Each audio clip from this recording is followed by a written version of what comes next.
పాత్ర అయినా, సీరియస్ పాత్ర అయినా మనల్ని 30 సంవత్సరాలుగా ఎంటర్టైన్ చేస్తూ వస్తున్నటువంటి మా పృథ్వీ గారిని మాట్లాడవలసిందిగా కోరుకుంటూ ఉన్నాం.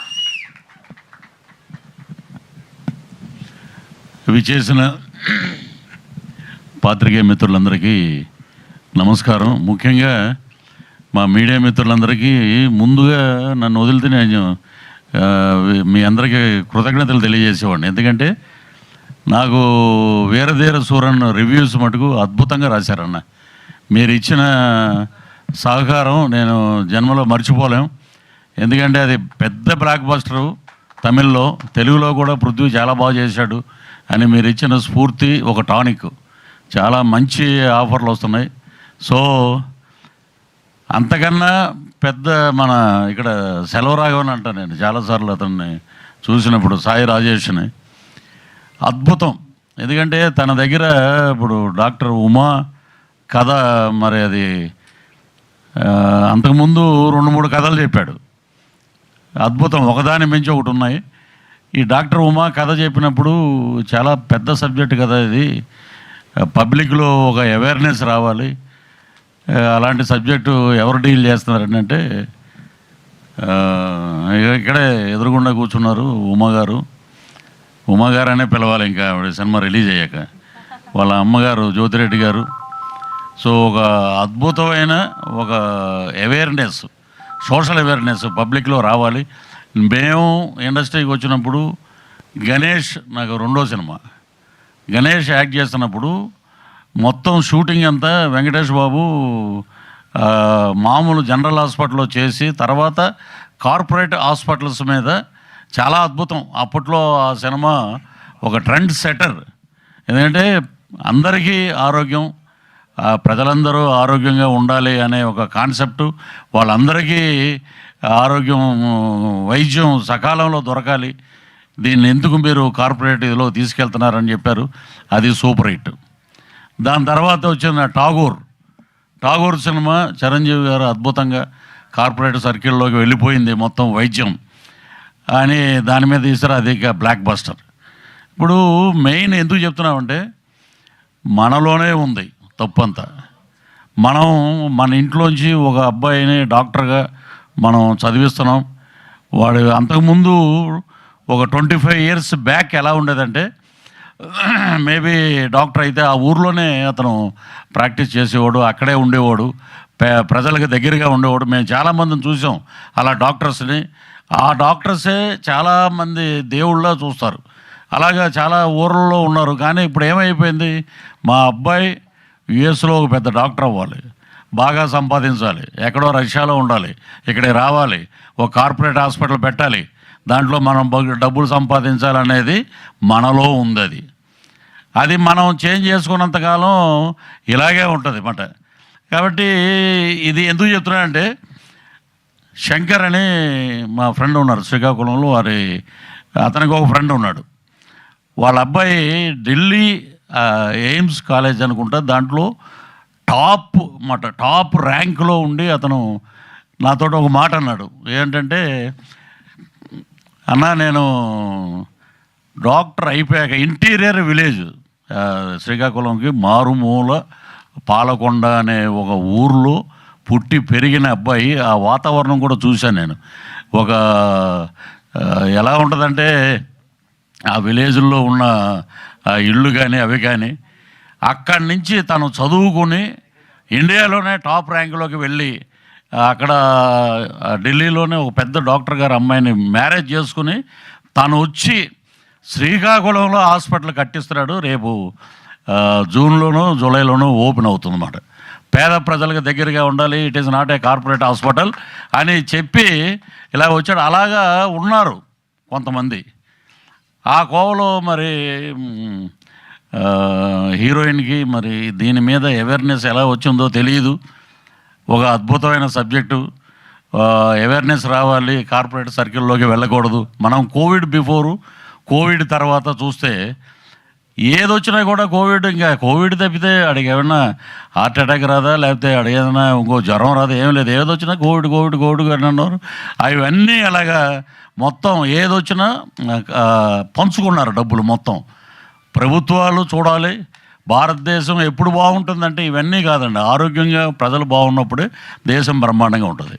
సో ఈ అవేర్నెస్ తీసుకొచ్చి చిన్న అమ్మాయి ఈ సినిమాలో ఎంత కాన్సెప్ట్ ఉంది అంటే, ఇప్పుడు మాకు క్యారెక్టర్ ఇచ్చి డైరెక్టర్ గారి మంచి మనసు ఏంటంటే ఈ సినిమాలో అందరూ ఉండాలి అని చెప్పి ఒక క్యారెక్టర్. మేము దాంట్లో ఏం చేసాం అనేది అంటే దొంగ డాక్టర్లు వీళ్ళందరూ. సో అలాగ వచ్చి ఇలా చేస్తున్నారే ఈ అబ్బాయిది ఒక స్టోరీ ఉంటుంది, ట్రాజడీ అన్నమాట స్టోరీ అంతా. భార్యను కూడా కోల్పోతాడు తను. సో ఇలాంటి ఇన్సిడెంట్లు చూసి ఆ డాక్టర్ ఉమా ఎగైనెస్ట్ కార్పొరేట్ సర్కిల్లో ఉన్నటువంటి అజయ్ ఘోష్ గారితో వాళ్ళతోటి డైరెక్ట్ ఫైట్ చేసి ఈ అమ్మాయిని కూడా లేపేయాలి అనే ఒక కాన్సెప్ట్ మనం రెగ్యులర్గా జరిగే ప్రాసెస్ అది. సో దాని మీద గట్టిగా పోరాడి సినిమాని ఒక అందమైన ఒక కావ్యంగా, దాన్ని అద్భుతంగా ఒక మెసేజ్తో పాటు ఇప్పుడు ఉన్న సొసైటీలో ఇలా ఉండాలి, ఇలాగ ఉంటే ఇదే పరిస్థితి మనం ప్రతిరోజు చూస్తూనే ఉన్నాం. సో మనలో మార్పు రావాలి, అందరికీ ఆరోగ్యం కావాలి. సో కార్పొరేట్ సర్కిల్ని మనం కూడా అవాయిడ్ చేయడం మొదలుపెట్టిన కాడి నుంచి మన జీవితాలు, దేశం అన్నీ బాగుంటాయి. సో మా స్వర్గీయ సిరివెన్నెల సీతారామ శాస్త్రి గారు మేము సింధూరం చేసేటప్పుడు దాంట్లో ఒక పాట నక్సలైట్ల మీద రాశారు. ఆ పాట అర్ధ శతాబ్దపు అజ్ఞానాన్ని స్వతంత్రం అందామా అనే పాట. అది బ్యాక్గ్రౌండ్ వచ్చే సాంగ్, ప్రమోషనల్ సాంగ్ అప్పట్లో కృష్ణవంశీ గారి దర్శకత్వంలో. అలాగా మా సాయి రాజేష్ ఇంత అద్భుతంగా కంపోజ్ చేసి ఈ పాటని తీసుకొచ్చి పెట్టడం నిజంగా నాకు అది గుర్తొచ్చింది అది. సో ఇది అద్భుతంగా ఈ సినిమాలో హీరోయిన్ చాలా అద్భుతంగా చేసింది. అలాగే మా హీరో నా పేరే పృథ్వీ, ఈజ్ ఫ్రమ్ కన్నడ అయినా కూడా ఆయన అద్భుతంగా తెలుగు అబ్బాయే, కన్నడ కాదు, భాషా భేదం లేదు నటీనటులకి.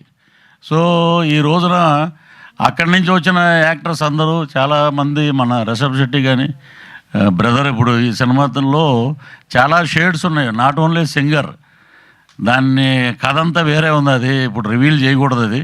సో అద్భుతంగా యాక్ట్ చేశాడు తను. సో నేను కూడా తనతో 2 రోజులు తన కాంబినేషన్లు చేసాం. అగ్రెసివ్గా ఆ ఫైట్స్ కానీ ఆ సాంగ్స్ కానీ ఇవన్నీ చాలా అద్భుతంగా చేశాడు. సో ఆ భగవంతుడు ఈ ఇద్దరికి, హీరో హీరోయిన్కి, వారికి ఆయురారోగ్య ఐశ్వర్యాలు ఇవ్వాలని. అలాగే ఈ సినిమా మరి లైన్ ప్రొడ్యూసర్ అంటారు, ఇంకొకటి అంటే నాకు అలాంటివి చెప్పడం రాదు, కానీ మన జ్యోతిరెడ్డి గారికి అద్భుతమైన డబ్బులు రావాలి, వెనకాల ఉన్న వాళ్ళకే డబ్బులు రావాలి, ఆమెకు డబ్బులు వస్తే అందరికీ ఇస్తారు అది. అలాగా ఆవిడకి డబ్బులు రావాలి. అలాగే ఇక్కడ దీంట్లో యాక్ట్ చేసినటువంటి ఆర్టిస్టులు అందరూ, మా చింటూ కానీ ఇక మిగతా ఉన్న యాక్టర్స్ అందరూ చాలా అద్భుతంగా చేశారు. సో సాయి రాజేష్ అద్భుతమైన డైరెక్టర్ అవుతాడు. అలాగే ఈ సినిమాలో లోబో కూడా యాక్ట్ చేశాడని నాకు ఎక్కడ ఉందో స్కోప్ నాకు అర్థం అవ్వలేదు, ఎందుకంటే ఇట్ ఈజే ఎక్కడో పెట్టుంటారు లోబోని పాపం. చాలా అది, ఎందుకంటే ఇప్పుడు ఏప్రిల్ 18న రిలీజ్ అవుతున్న లేడీ ఓరియంటెడ్ సినిమా. సో మీ పోరాటం ఒక సొసైటీ మీదే పెట్టారు, మీరు ఆరోగ్యం మీద పెట్టారు. సో భగవంతుడు మీకు అన్ని రకాలుగా హెల్ప్ చేస్తాడు. సో దీన్ని ఇంకా పబ్లిక్లోకి తీసుకెళ్లాలంటే మీడియా మిత్రుల ద్వారా ఇది సాధ్యం. అది ఏ సినిమానైనా ఏ ప్రోగ్రామ్నైనా జనాల్లోకి తీసుకెళ్లేది మీడియా కాబట్టి. సో మేము డాక్టర్స్కి హాస్పిటల్స్కి వ్యతిరేకం కాదండి, బట్ దీంట్లో ఉన్న కంటెంట్ ఏంటంటే అందరినీ సమాన దృష్టితో చూడండి, కార్పొరేట్ సర్కిల్లోకి వెళ్ళకండి అనేది వారి భావన. సో దానికి కూడా బ్రహ్మాండమైన అప్లాజ్ వస్తుంది. మీరు చేసిన అంటే చాలా వరకు ప్రొడ్యూస్ చేస్తే గ్లామరస్గా 4 ఫైట్లు అవి పెట్టి లేడీ ఓరియంటెడ్ సినిమా చేయొచ్చు, కానీ ఒక మంచి మెసేజ్ తోటి పాటు మీరు సినిమా చేయటం, దాంట్లో మా బ్రదర్ అని కూడా అనడం, మా అబ్బాయి అని అంటాం పృథ్వీ. అలాగే ఇక్కడ 2 సంవత్సరాల క్రితం షూటింగ్లో కలిశాడు అతను, శ్రీకాంత్ అని, ఇక్కడ ఎక్కడో ఉండాలి, ఇక్కడ వాళ్ళు కూడా 2 సంవత్సరాల తర్వాత మొన్న ఇప్పుడు ఏంటయ్యా ఎలా ఉన్నామంటే నెంబర్ లేదండి అన్నాడు. మొన్న నెంబర్ లేదు, ఇప్పుడు కాదు. సో అలాగా ఉంటారు ఆర్టిస్టులు కొంతమంది అలాగా. అలాగే బలగం భామ, ఆమె ఇప్పుడు ఆ సినిమా చేస్తున్నారమ్మా. నెక్స్ట్ సినిమాలో అంటే ఒక సినిమాకి వాడుకొని ఇంకో సినిమాకి పెట్టరు, అదే వచ్చింది మన దౌర్భాగ్యం. సో అలాగే లిరిక్స్ రాసినటువంటి ఆయన తమ్ముడు, అలాగే డ్యాన్స్ మాస్టర్ గారికి, రాజు తోట మా కెమెరామెన్ అయితే అద్భుతం, అలాగే మ్యూజిక్ డైరెక్టరు, ఇంకా పేరుని అందరూ. నిజంగా జ్యోతిరెడ్డి గారు అయితే బ్యాగ్ పట్టుకుని వర్షం కూడా పడింది అండి అప్పుడు, 2-3 రోజులు వర్షాలు ఉన్నాయి. ఇప్పుడు ఆ బ్యాగ్ చేతిలో పట్టుకుని అటు ఇటు తిరుగుతూ, పృథ్వీ గారు ఒక నిమిషం అండి ఎవరికో పేమెంట్ ఇవ్వాలని, నేను పాపం ఎంత సహృదయంతోటి సైలెంట్గా బాగా, అసలు ఏంటంటే బడబాకీలు అంటారు చూసారా, లోపల ఎన్నో అగ్నిపర్వతాలు బద్దలవుతున్నా కూడా అమ్మ వస్తాడు చక్రవర్తి అని ఇక్కడ ఎక్కడో ఉండాలి మేనేజరు, సార్ వెళ్ళిపోతున్నారు పేమెంట్ అంటే, అలాగండి. అందరినీ బాగా చూసి అందరికీ బాగా భోజనాలు పెట్టి డబ్బులు ఇచ్చి సినిమాకి ఆవిడ పడిన కష్టం నిజంగా అదే ఆమెకే తెలియాలి అది. సో ఇక్కడ ఉన్నటువంటి వాళ్ళ బ్రదర్కి నిజంగా ఏదో అన్నారు కదా ఇంతకుముందు, మీరు మంచి సామెత చెప్పారు, అలాగా మీరందరూ వెనకాలండి మీ అక్కగారితో ఇంత మంచి సినిమా చేయటం అనేది నిజంగా గొప్ప అవకాశం. దీంట్లో నాకు 2 షేడ్లు ఉంటాయి, అది ఇప్పుడు చెప్పకూడదు. అది అసలు కథ అంతా రివీల్ అయ్యేది అక్కడి నుంచే, మొత్తం నన్ను కొట్టడానికి వస్తాడు హీరో అక్కడ. సో ఈ సినిమా అద్భుతంగా ఆడాలి, హీరోయిన్కి మంచి పేరు రావాలి, అలాగే డైరెక్టర్ గారికి మంచి పేరు, అలాగే మా జ్యోతిరెడ్డి గారికి మంచి డబ్బులు రావాలి. డబ్బులు వస్తే ఆమె అందరూ మిగతా ప్రొడ్యూసర్లు గీను పక్కన ఉన్న వాళ్ళందరికీ ఇస్తారు, అది మటుకు గ్యారంటీ. సో ఇంత మంచి అద్భుతమైన సినిమాని ఆశీర్వదించండి. చిన్న సినిమా బతికితే అందరూ బతుకుతారు, 100 మందికి భోజనాలు పెట్టారు, 100 కుటుంబాలను ఆదుకున్నారు. కాబట్టి మీరందరూ పాత్రికేయ మిత్రులందరూ ముందుకు తీసుకెళ్ళమని మనస్ఫూర్తిగా కోరుకుంటూ, మా ఇక్కడ మిత్రుడు ఎక్కడో ఉండాలి, సతీష్ అనుకుంటా, సతీష్ అని తను తీసుకెళ్తాడు ముందు, మనం తీసుకెళ్ళకపోయినా మన పక్కన నిలబడితే నాకన్నా హైట్ అయినా, కాబట్టి చక్కగా విజన్ చూపిస్తాడు. సో మీదే బాధ్యత, ఇంకా వాళ్ళు చేసి మీ చేతిలో పెట్టారు సినిమా. సో ఈ అవకాశం ఇక్కడికి రావటానికి, ఈ సినిమాలో నాకు ఒక అవకాశం ఇచ్చినందుకు పేరున అందరికీ కృతజ్ఞతలు తెలియజేస్తూ సెలవు తీసుకుంటాను. జై హింద్. థ్యాంక్ యూ పృథ్వీ గారు, థ్యాంక్ యూ సో